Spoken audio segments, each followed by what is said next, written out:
मान्छे त्यति साह्रो हुन्छ कि अब ठिकै छ ट्रेन रोक्छ नि त हौ तर मान्छेले यति साह्रो हडबडी गर्छ कि जस्तो कि अब मोर्छ कालै नआइकिन मोर्छ कि यो चाहिँ हो कालै नआइकिन मोर्छ अब चाहिँ उता पस्नुपर्छ त्यहाँ चाहिँ हामी केटाहरू अहिले पाउँदैन जग्गा हो यहाँ चाहिँ खाली छ गेट खोल भित्र हो लो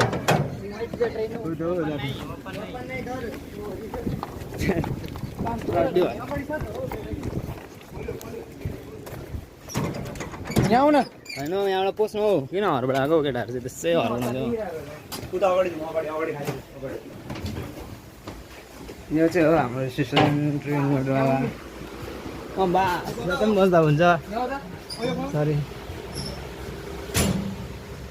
हामी चाहिँ अब टक्कै निस्केको केटाहरू सबैजना यस ट्रेनमा बस्यो गाइस साइडपट्टि सबैजना हो ड्राइभर चाहिँ अब हल्का निस्किदिउँ